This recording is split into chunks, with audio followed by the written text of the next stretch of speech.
Hello बच्चों, good morning. कैसे हैं बच्चों? उम्मीद करते हैं आप लोग अच्छे होंगे। तो बच्चों, आज हम लोग क्या देखने वाले हैं? आज हम लोग देखेंगे प्रॉफिट एंड लॉस एप्रोप्रिएशन के डेफिनेशन और फीचर्स के बारे में। क्योंकि पिछले वीडियो में हम लोगों ने प्रॉफिट एंड लॉस एप्रोप्रिएशन के कॉन्सेप्चुअली पोर्शन को देखा था कि profit and loss appropriation account होता क्या है, profit and loss appropriation account बनाए क्यों जाते हैं, और profit and loss appropriation account के अंतर्गत कौन से आइटम्स ट्रांसफर किए जाते हैं।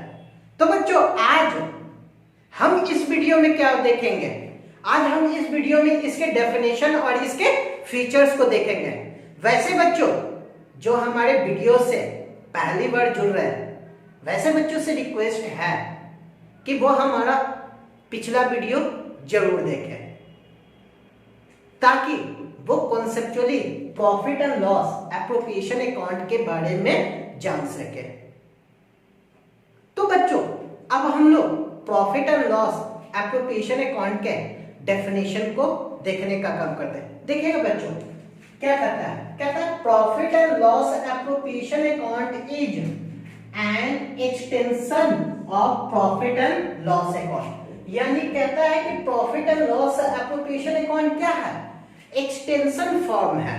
एक्सटेंशन फॉर्म का मतलब क्या है कि प्रॉफिट एंड लॉस अकाउंट का ही एक विस्तार है। प्रॉफिट एंड लॉस अकाउंट का ही ये क्या है? विस्तार है, जो कि मैंने बताया था कि ये कब बनाया जाता है? प्रॉफिट एंड लॉस अकाउंट के बाद बनाया जाता है। क्यों बनाया जाता है? ताकि यहां पर हम अपने पार्टनर्स के जितने भी एज पर डिड प्रोविजंस बताए गए हैं उसके अंतर्गत हम उसके प्रॉफिट को क्या कर सके? डिस्ट्रीब्यूट कर सके। तो आगे का पॉइंट करता है all the appropriation that means the distribution of payable to the partner as per partnership deed. Partnership deed के अकॉर्डिंग जो भी पार्टनर्स को पेबल करने के बारे में बताया गया उसका डिस्ट्रीब्यूशन, उसका रिकॉर्ड हम लोग क्या करते हैं? इस अकाउंट में करने का काम करते हैं। जो मैंने आपको जो profit and loss appropriation account के अंतर्गत बताया वही यहाँ पर बोलने के काम ये कर रहे हैं। आगे कहता है this account is credited with net profit and interest on drawing. कहता है कि ये अकाउंट जो आपका क्रेडिट होगा वो किस आइटम से क्रेडिट होगा? तो कहता है कि नेट प्रॉफिट के आइटम से। अब यहाँ पर बात आती है कि सर ये नेट प्रॉफिट के आइटम से क्यों क्रेडिट होगा? रीजन होता है क्योंकि ये प्रॉफिट एंड लॉस अकाउंट के बाद बनाया जाता है। तो प्रॉफिट एंड लॉस अकाउंट के अंतर्गत जो भी आपके प्रॉफिट आते हैं वो सारे के सारे प्रॉफिट क्या कर दिए जाते हैं? वो सारे के सारे प्रॉफिट ट्रांसफर किए जाते हैं एप्रोप्रिएशन अकाउंट के अंतर्गत, ताकि उस प्रॉफिट को हम क्या कर सके? पार्टनर्स में बांट सके। किसके according? As per partnership deed के अकॉर्डिंग। इसलिए कहा जाता है कि प्रॉफिट एंड लॉस अकाउंट के अंतर्गत, profit and loss appropriation account के अंतर्गत उसी आइटम को दिखाया जाता है जो पार्टनरशिप डिड में बताए गए हैं, जो प्रोविजंस में बताए गए हैं, और ये क्या करता है? ये आपके प्रॉफिट को डिस्ट्रीब्यूशन करने का काम करता है। और क्या करता है? And debited with interest on capital, salary, commission and transfer to reserve. और डेबिट किससे किया जाता है? डेबिट किया जाता है इंटरेस्ट ऑन कैपिटल से, पार्टनर्स के सैलरी के से, पार्टनर्स के कमीशन से, या ट्रांसफर टू रिजर्व से। ये बातें समझ में आया कि आखिर जितने भी पार्टनरशिप और फर्म के बीच में जो एग्रीमेंट होते हैं, जो आपके सैलरी से रिलेटेड हो सकते हैं, कमीशन से रिलेटेड हो सकते हैं, या आपके किसी भी प्रकार के इंटरेस्ट ऑन कैपिटल से रिलेटेड हो सकते हैं, ये सारे के सारे आइटम्स को हम लोग कहाँ ट्रांसफर कर देते हैं? ये सारे के सारे आइटम्स को हम लोग profit and loss appropriation account में ट्रांसफर करते हैं। तो ये था आपका profit and loss appropriation account के डेफिनेशन। अब इसके फीचर्स एकदम आसान है। जो आपके डेफिनेशन करते हैं वही आपके क्या करते हैं? फीचर्स करते हैं। फीचर्स में देखिएगा कि it is an extension form of profit and loss account. Profit and loss account का एक्सटेंशन फॉर्म है। जो किसके द्वारा बनाया जाता है, पार्टनरशिप फर्म के द्वारा बनाया जाता है। किसके अकॉर्डिंग बनाया जाता है, तो पता है प्रोविजंस ऑफ पार्टनरशिप डीड के अकॉर्डिंग बनाया जाता है। कौन सा अकाउंट है, नॉमिनल अकाउंट है। क्यों नॉमिनल अकाउंट है, क्योंकि यहाँ पर सिर्फ इनकम और एक्सपेंसेस को शो किया जाता है, इसलिए कौन सा अकाउंट है, नॉमिनल अकाउंट है। और ये बनाया क्यों जाता है, ताकि डिस्ट्रीब्यूशन या एप्रोप्रिएशन किया जा सके, किसका, प्रॉफिट का, किसके बीच, पार्टनर्स के बीच। इसलिए ये आपके जो डेफिनेशन है वही आपके क्या हो जाते हैं, फीचर्स हो जाते हैं। क्लियर है बच्चों, डेफिनेशन और फीचर्स। हाँ सही। तो अब हम इसके फॉर्मेट को देखेंगे कि प्रॉफिट एंड लॉस एप्रोप्रिएशन के अंतर्गत किन किन आइटम को हम लोग फॉर्मेट के अंतर्गत शो करते हैं। तो सबसे पहला जो आइटम होता है वो आपका होता है प्रॉफिट, नेट प्रॉफिट। ये नेट प्रॉफिट कौन सा प्रॉफिट है, ये नेट प्रॉफिट वो प्रॉफिट है जो प्रॉफिट एंड लॉस अकाउंट बनाने से आता है।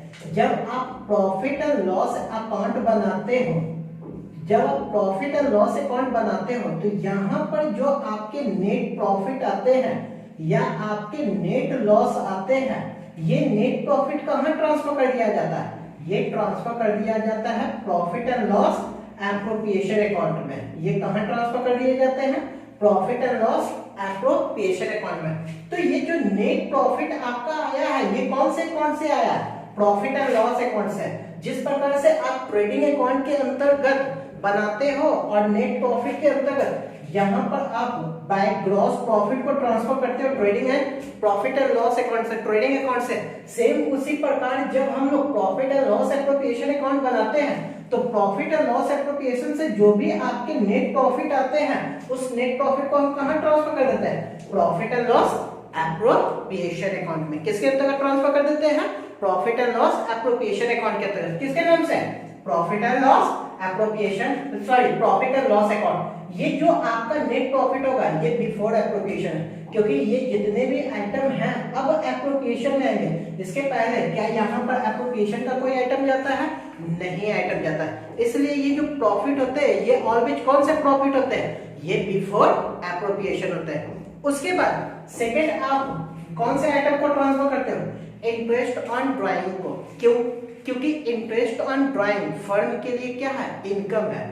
और फर्म इसका जर्नल एंट्री किस प्रकार से करते हैं, तो फर्म इसका जर्नल एंट्री करते हैं कि ये पार्टनर से क्या करते हैं, इंटरेस्ट वसूल करते हैं। तो पार्टनर कैपिटल को ये डेबिट करते हैं और इंटरेस्ट ऑन ड्राइंग को ये क्या कर देते हैं, इंटरेस्ट ऑन ड्राइंग को ये क्रेडिट करते हैं। क्योंकि ये इनकम होता है इसलिए इस इनकम को कहां ट्रांसफर कर दिया जाता है, इस इनकम को ट्रांसफर कर दिया जाता है profit and loss appropriation account में। तब जर्नल एंट्री क्या हो जाता है, तब जर्नल एंट्री हो जाते हैं interest on drawing account debit to profit and loss appropriation account. Profit and loss appropriation किस साइड है, क्रेडिट साइड है, इसलिए इंटरेस्ट ऑन ड्राइंग को भी हम लोग किस साइड ट्रांसफर कर देते हैं, क्रेडिट साइड ट्रांसफर कर देते हैं। बातें समझ में आई बच्चों।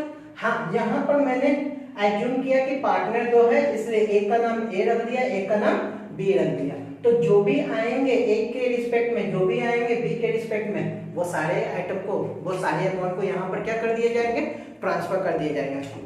सेम उसी प्रकार अगर लॉस होंगे प्रॉफिट एंड लॉस अकाउंट के अंतर्गत अगर लॉस होंगे तो इस लॉस को हम किस साइड ट्रांसफर करते हैं, डेबिट साइड ट्रांसफर कर देंगे। कोई कंफ्यूजन तो नहीं है बच्चों।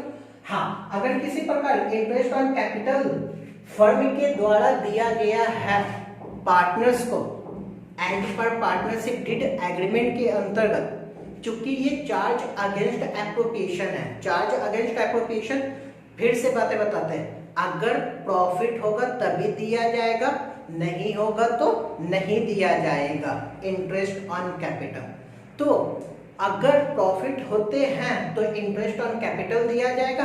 तो ये फर्म के लिए क्या है, फर्म के लिए एक्सपेंसेस है, फर्म इसे क्या करेगा, डेबिट करेगा और पार्टनर कैपिटल को ट्रांसफर कर देगा और फिर इंटरेस्ट ऑन कैपिटल को फिर कहां ट्रांसफर कर देंगे, profit and loss appropriation account के अंतर्गत। तब आपकी क्या एंट्री बनते हुए चले जाते हैं, आपकी एंट्री बन जाएंगे profit and loss appropriation account debit to interest on capital account. चूंकि profit and loss appropriation account बना रहे हैं, इसलिए इंटरेस्ट ऑन कैपिटल को मैंने क्या कर दिया, डेबिट कर दिया। बातें क्लियर है बच्चों? हाँ सर। उसी प्रकार अगर सैलरी देंगे तो सैलरी को डेबिट कर देंगे, कमीशन देंगे तो कमीशन को डेबिट कर देंगे। अगर किसी प्रकार का प्रॉफिट का कुछ भाग पार्टनरशिप के अंतर्गत पार्टनरशिप फर्म रिजर्व में ट्रांसफर करना चाहते हैं, तो जितना भी रिजर्व में ट्रांसफर करना चाहते हैं उसको भी हम किस ओर दिखाने का काम करेंगे, उसको भी हम एप्रोप्रिएशन में दिखाने का काम करेंगे। अब आपके मन में ये बातें आएंगी कि सर रिजर्व क्यों ट्रांसफर किया जाएगा एप्रोप्रिएशन में? ये तभी ट्रांसफर किया जाएगा जब फर्म को प्रॉफिट होगा। क्या लॉस के सिचुएशन में ट्रांसफर किए जाएंगे? नहीं। तो क्या हो जाएंगे, चार्ज अगेंस्ट प्रॉफिट या charge against appropriation? Charge against appropriation. इसलिए हम लोग कहां ट्रांसफर कर देंगे, profit and loss appropriation account में। बातें कुछ समझ में है कि profit and loss appropriation account में सिर्फ वही आइटम जा रहा है जो चार्ज अगेंस्ट एप्रोप्रिएशन है। चार्ज अगेंस्ट प्रॉफिट आपके कहां चले जाएंगे, प्रॉफिट एंड लॉस अकाउंट में। उसके बाद सारे आइटम्स को आप जोड़ घटाव कीजिएगा। अगर प्रॉफिट होगा तो वो प्रॉफिट किसे दे दिया जाएगा, पार्टनर कैपिटल को दे दिया जाएगा, यानी पार्टनर कैपिटल में ट्रांसफर कर दें। क्यों? क्योंकि ये प्रॉफिट पर अब अधिकार किसका है, उसके मालिक का है। जो आएंगे प्रॉफिट, वो प्रॉफिट किसे मिल जाएगा, पार्टनर्स को मिल जाएगा। ए पार्टनर हुए, ए बी होंगे, बी सी होंगे, सी डी होंगे, डी। अगर ये फ्लक्चुएटिंग कैपिटल होगा, अगर ये फ्लक्चुएटिंग कैपिटल होगा तो उसके हिसाब से आपके पार्टनर कैपिटल में चले जाएंगे। अगर ये फिक्स कैपिटल होगा तो उसके हिसाब से ये कहां चले जाएंगे, पार्टनर करेंट अकाउंट में। सेम उसी प्रकार अगर लॉस होगा तो पार्टनर कैपिटल में या पार्टनर करेंट अकाउंट में ट्रांसफर कर दिए जाएंगे, और इस प्रकार से ये आपके अकाउंट क्या हो जाएंगे, यहाँ पर क्लोज हो जाएंगे। तो बच्चों अब ये था आपका प्रॉफिट एंड लॉस अकाउंट के फॉर्मेट। क्लियर है बच्चों? तो आज के लिए यहीं पर बच्चों, फिर मिलेंगे अगले वीडियो में। थैंक यू बच्चों।